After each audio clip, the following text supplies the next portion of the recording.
بسم الله الرحمن الرحيم. الحمد لله رب العالمين. اللهم صل وسلم وبارك على محمد وعلى آل محمد. اللهم انفعنا بما علمتنا وعلمنا ما ينفعنا وزدنا علما وبارك لنا في علمنا وارزقنا الإخلاص في القول والعمل كاملا وعلما نافعا لا ينسى وتوفيقا دائما وصحة ويقينا وعافية. آمين يا رب العالمين. أعوذ بالله السميع العليم من الشيطان الرجيم من همزه ونفخه ونفثه. وإذ تأذن ربكم لئن شكرتم لأزيدنكم ولئن كفرتم إن عذابي لشديد. Alhamdulillah, kaum muslimin rahimani wa rahimakumullah. Sebelum kita lanjutkan pengajian kita Umdatul kita bahas satu ayat dari Al-Quran surat Ibrahim ayat yang ke-7. Allah Subhanahu wa taala mengatakan wa idh ta'adzana rabbukum. Ingatlah ketika Allah mengumumkan kepada kalian, la in syakartum, sungguh jika kalian syukur, la azidannakum, sungguh betul-betul akan aku tambah kepada kalian, yaitu ditambah nikmat Allah Subhanahu wa taala. Wa la in kafartum, dan jika kalian kafir, yaitu tidak mensyukuri nikmat, inna adzabi lasyadid, sesungguhnya siksaku sungguh dahsyat. Kaum muslimin rahimani wa rahimakumullah. Ayat ini menunjukkan dua hal. Yang pertama, bahwa mensyukuri nikmat hukumnya adalah wajib. Karena kalau kita tidak mensyukuri nikmat, berarti kita mengkufuri nikmat, diancam siksa oleh Allah Subhanahu wa taala. Yang kedua, ayat ini menunjukkan bahwa mensyukuri nikmat menyebabkan Allah akan menambah nikmatnya kepada kita. Dan nikmat Allah yang paling besar adalah nikmat iman dan Islam. Nah, maka supaya iman kita bertambah, supaya Islam kita bertambah sempurna, bagaimana caranya? Syukuri nikmat Allah yang telah diberikan kepada kita, yaitu iman yang sudah diberikan kepada kita, Islam yang sudah diberikan kepada kita, Quran yang sudah diberikan kepada kita. Nah, kalau kita syukuri, Allah akan tambah kepada kita, imannya tambah, Islamnya tambah sempurna, Qurannya juga tambah berkah untuk kehidupan kita. Maka mari kita mensyukuri nikmat-nikmat Allah Subhanahu wa taala. Bagaimana mensyukuri nikmat Allah Subhanahu wa taala?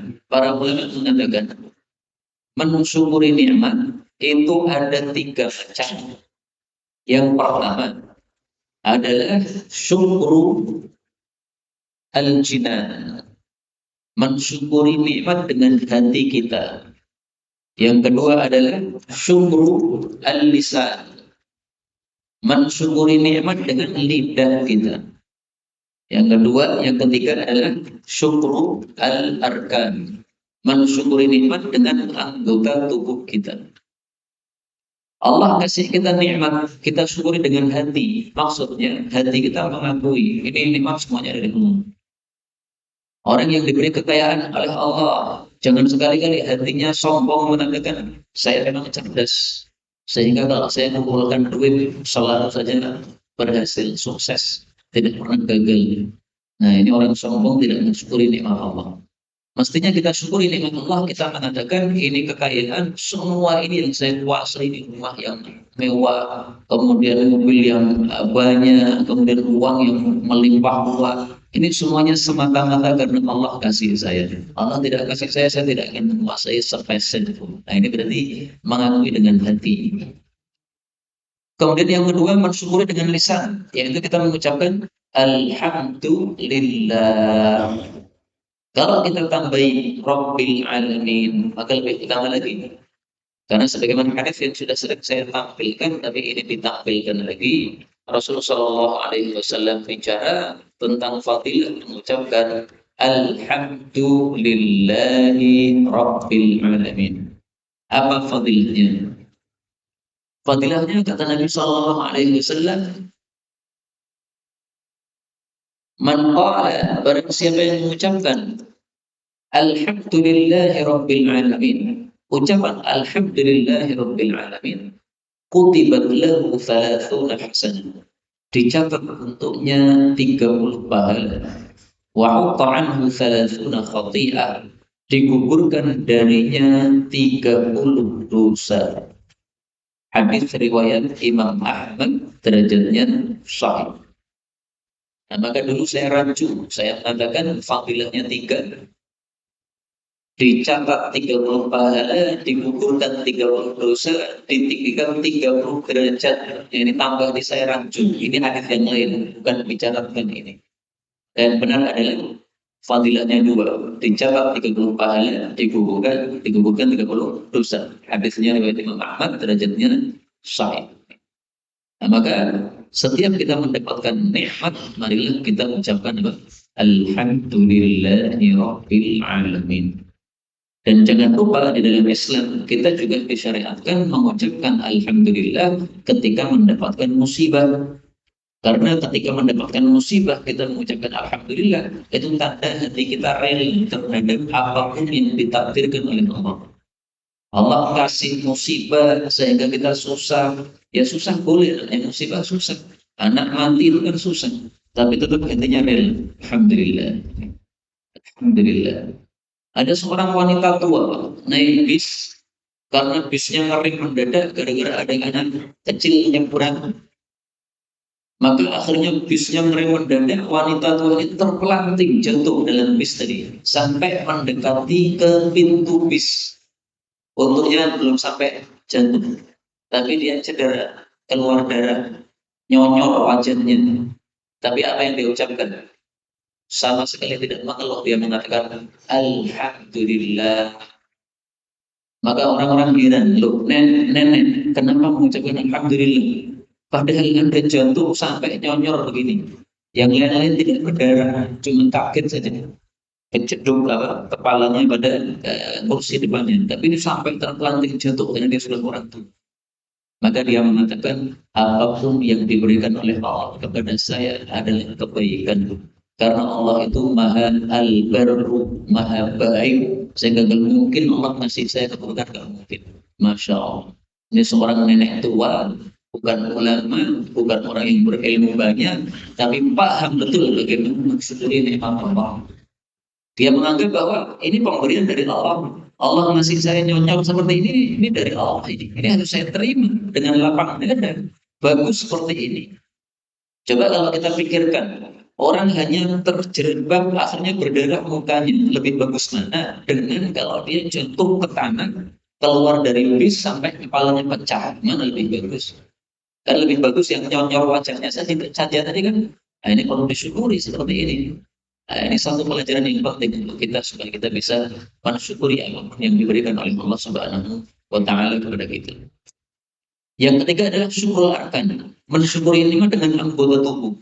Maksudnya anggota tubuh kita gunakan untuk kebaikan-kebaikan.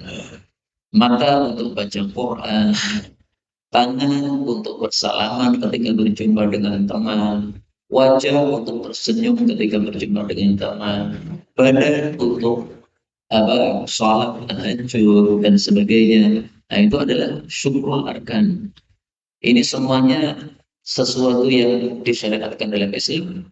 Mensyukuri dengan hati, mensyukuri dengan lisan, dan mensyukuri dengan anggota badan. Kalau kita lakukan semuanya, niscaya Allah akan menjaga nikmat-nikmatnya kepada kita sampai kita mendapatkan husnul khatimah. Nah, karena itu kaum muslimin, supaya kita mendapatkan husnul khatimah, gimana caranya? Ini nikmat Allah yang sudah diberikan kepada kita, dijaga terus. Kita datang ke masjid sholat jamaah, ini nikmat agama ini dijaga. Kita datang ke pengajian, ini nikmat agama ini dijaga. Kita baca Quran setiap hari, ini nikmat Allah ini dijaga. Maka dengan menjaga nikmat-nikmat tersebut, itu berarti kita mensyukurinya. Siapa yang mensyukurinya akan dijaga terus nikmatnya oleh Allah, bahkan akan ditambah oleh Allah Subhanahu wa taala sampai akhirnya mati dalam kebaikan juga. Ini sebagai mukadimah, 10 menit sudah saya menyampaikan mukadimah. Sekarang kita lanjutkan pengajian kita Umdatul Ahkam.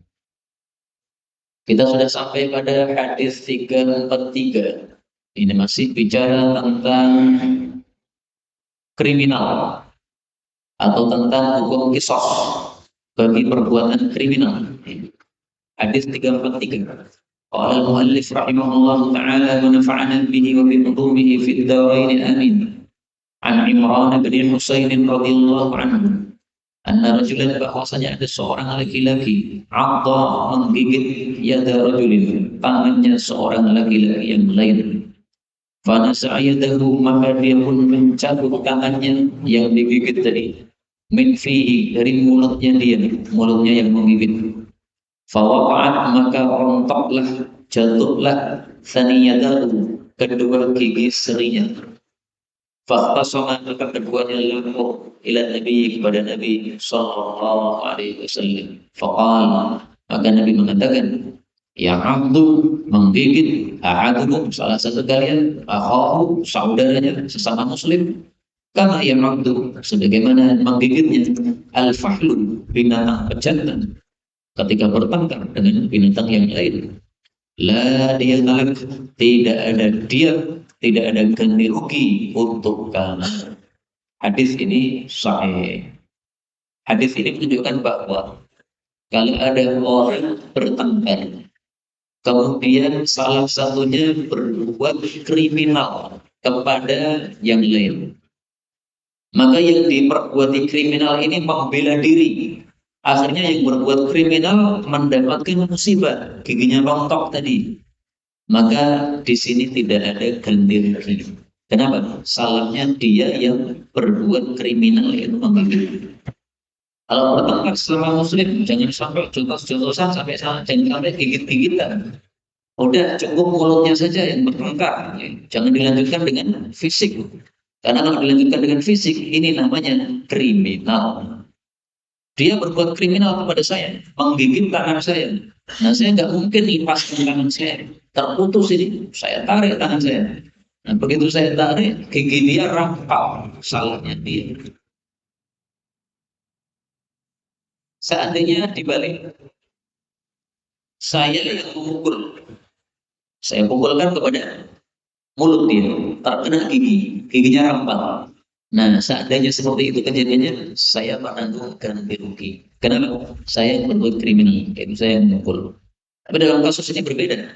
Saya digigit tangan saya, ya saya tarik. Berarti yang salah dia tuh, yang menggigit, yang berbuat kriminal. Maka dia tidak mendapatkan ganti rugi. Ganti ruginya satu gigi, itu adalah 5 ekor unta.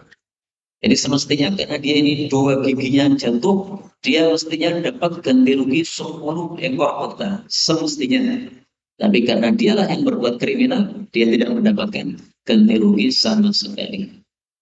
Kemudian hadis ini menunjukkan juga bahwasanya seseorang tidak pantas melakukan perbuatan seperti perbuatan binatang.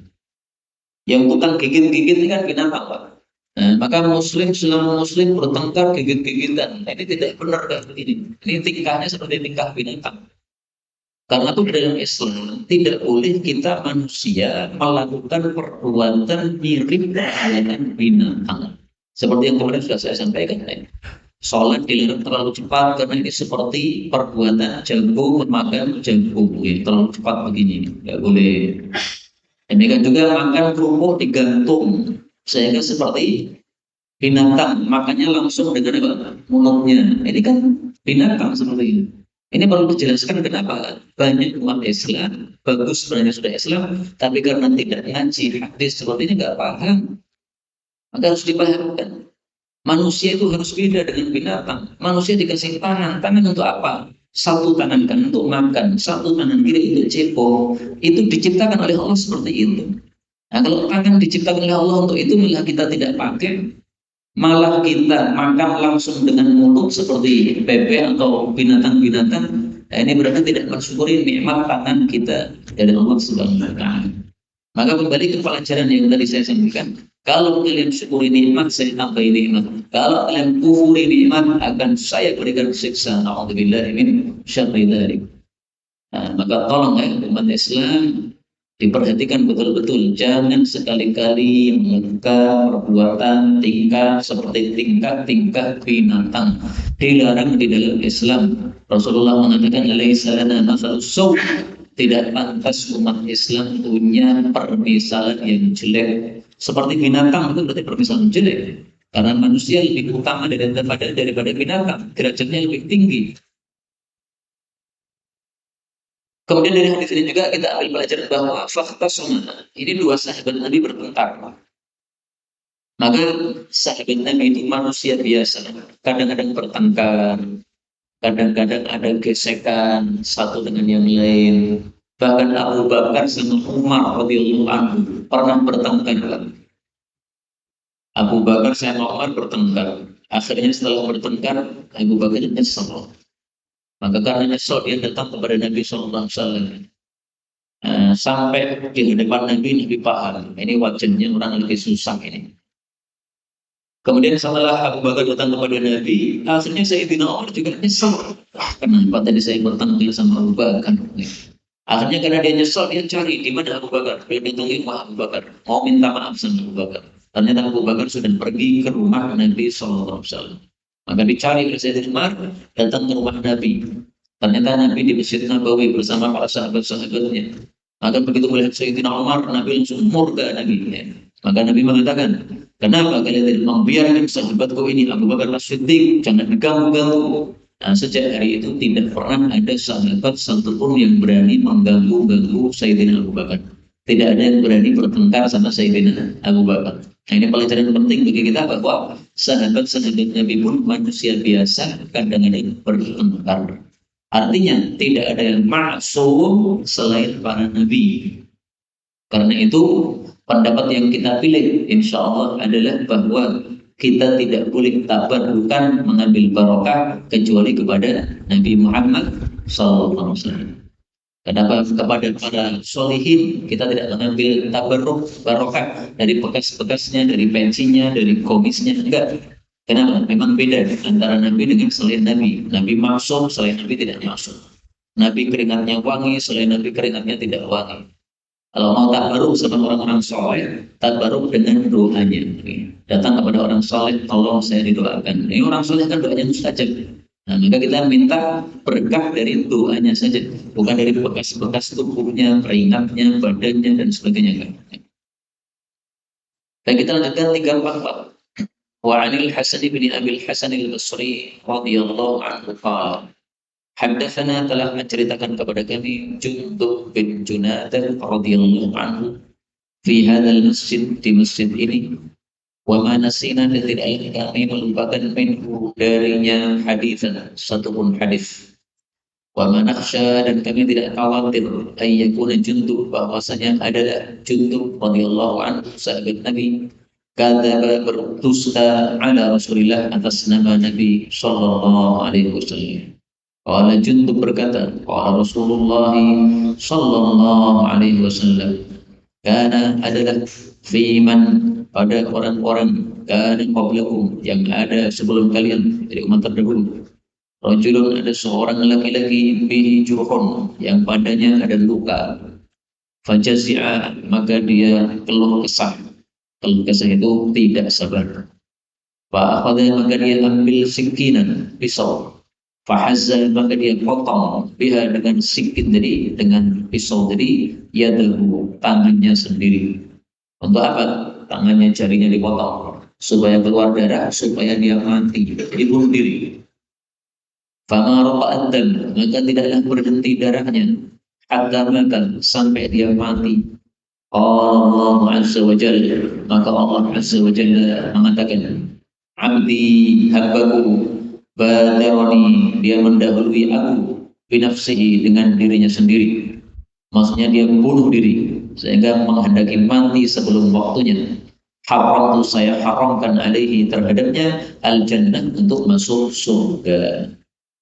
Kaum muslimin rahimani rahimakumullah, hadis ini menunjukkan haramnya bunuh diri. Karena bunuh diri itu berarti kita membunuh nyawa yang tidak diizinkan oleh Allah untuk membunuhnya. Nyawa kita bukan milik kita. Ini hanya titipan Allah. Badan kita pun juga bukan milik kita. Ini badan milik Allah. Dititipkan kepada kita. Sehingga harus kita jaga. Maka orang yang bunuh diri itu berarti dia merampas haknya Allah. Yaitu nyawa malah dibunuh padahal semestinya dia berhak hidup. Nah, maka orang yang mati bunuh diri diancam oleh Nabi, haramtu alaihil jannah. Saya haramkan masuk surga. Yang dimaksud diharamkan masuk surga itu adalah dia tidak mungkin masuk surga sama sekali. Berarti kekal di neraka. Kalau dia menghalalkan bunuh diri tadi. Jadi kalau dia mengatakan bunuh diri itu halal, nggak ada masalah. Berarti kan menghalalkan apa yang diharamkan Allah. Menghalalkan apa yang diharamkan Allah berarti murtad. Murtad berarti kafir. Kafir berarti kekal di neraka. Tapi kadang-kadang muslim bunuh diri bukan karena menghalalkan bunuh diri, tapi karena sudah pusing dia. Seperti ceritanya katanya ada orang yang putus cinta, akhirnya bunuh diri. Maka orang seperti itu karena tidak menghalalkan bunuh diri, dan karena pusing pikirannya, akhirnya mampat mikirnya, akhirnya bunuh diri. Maka orang seperti itu fasik, tidak kafir, sehingga bukan haram alaihi jannah itu bukan tidak bisa masuk jannah, bukan. Tapi maksudnya tidak bisa langsung masuk jannah. Maka orang bunuh diri dibagi dua. Kalau dia menghalalkan bunuh diri tersebut, dia kekal di neraka dan bakal masuk surga. Kalau dia tidak menghalalkan bunuh diri tersebut, maka dia tidak masuk surga secara langsung, disuruh masuk neraka dulu sampai dosa bunuh dirinya bersih. Kalau sudah bersih dosa bunuh dirinya, baru diselamatkan dari neraka, dimasukkan ke dalam surga dengan sebab Islamnya. Kaum muslimin rahimahullah, kaitannya dengan kisos apa? Ini kan masih bab kisos ini. Kaitannya dengan kisos adalah kalau ada orang memotong jarinya orang, dipotong sampai akhirnya keluar darahnya, sampai keluar terus, akhirnya mati dia. Nah ini berarti harus dikisos yang serupa. Kamu dulu memenggal jarinya orang, darahnya keluar, nggak bisa ditahan, mati. Nah, kamu sekarang digitukan juga. Mana tangan, suruh diserahkan, potong. Ya. Nanti dibiarkan keluar darahnya sampai mati juga. Seperti yang sudah saya sampaikan dulu, cara mengkisos perbuatan kriminal diserupakan dengan perbuatannya. Dia membunuh dengan cara apa? Dengan tembak. Nah, kisosnya dengan tembak. Membunuh dengan apa? Dengan pedang. Kisosnya dengan pedang. Dengan apa? Linggis. Kisosnya dengan linggis. Dengan apa? Dengan dibakar, ditumpahi bensin dan dibakar. Sama juga. Hukum asalnya tidak boleh kita membakar manusia hidup-hidup. Itu hukum asal. Tapi ini hukum khusus boleh. Kenapa? Kisos dilakukan sesuai dengan cara kriminalnya. Ini adalah pendapat mayoritas para ulama kita rahimahullah ta'ala. Kemudian dari hadis ini juga kita ambil pelajaran bahwa kisah ini fi man kana qablakum. Ini terjadinya pada umat terdahulu. Umat-umat sebelum Nabi Muhammad SAW. Nah kita nggak ngerti ini apakah Bani Israel atau umatnya Nabi Ibrahim atau umatnya Nabi Nuh, nggak ngerti gitu. Yang penting ini cerita di masa lalu. Nah cerita seperti ini terulang di masa Nabi Muhammad SAW. Ada dua orang sahabat Nabi hijrah menuju ke Madinah. Orang itu kalau pertama kali tinggal di Madinah, biasanya itu nggak kerasan di Madinah, Pak. Badannya jadi demam-demam gitu. Nah, maka salah satunya ini karena demam-demam terus, dia nggak sabar. Akhirnya dia pilih, udah saya mati aja daripada demam-demam terus kayak begini. Akhirnya dia bunuh diri. Bunuh dirinya caranya memotong jari-jarinya. Nah, karena dipotong jari-jarinya keluar darah. Terus, akhirnya mati. Dikuburkanlah jenazah tadi. Maka satu sahabatnya yang masih hidup tadi bermimpi ketemu dengan saudaranya tadi dalam tidurnya. Ditanya, bagaimana kondisi kamu? Alhamdulillah, saya diampuni oleh Allah karena melakukan hijrah dari kampung kafir menuju ke Madinah. Terus ditanya lagi, lah kenapa itu tanganmu kok kamu tutupi? Ditutupi dengan kain. Maka dia mengatakan, Allah berkata kepada saya, ini tangan kamu yang rusak, maka saya tidak akan memperbaiki tanganmu yang kamu rusak sendiri. Jadi dia diampuni oleh Allah, tapi tangannya tetap tumpul, tetap apa? Tetap terpotong. Maka mimpi tadi disampaikan kepada Nabi pada pagi harinya. Karena biasanya Nabi itu habis subuh itu tanya, siapa yang tadi malam mimpi siapa? Nah ini dia bilang, saya mimpi Rasulullah. Nah begitu diceritakan mimpi ini, Rasulullah berdoa, Allahumma waliyadaihi faghfir. Ya Allah, ampuni juga kedua tangannya yang dia potong tadi. Nah, ini kisah ini berulang di masa sahabat Nabi. Ada sahabat Nabi bunuh diri dengan jari yang dipotong. Nah, ini jangan terulang pada kita. Jangan kita bunuh diri dengan cara seperti itu, ya. Tunggulah mati sampai datang sendiri, karena masing-masing kita pasti akan mengalami kematian. Gitu.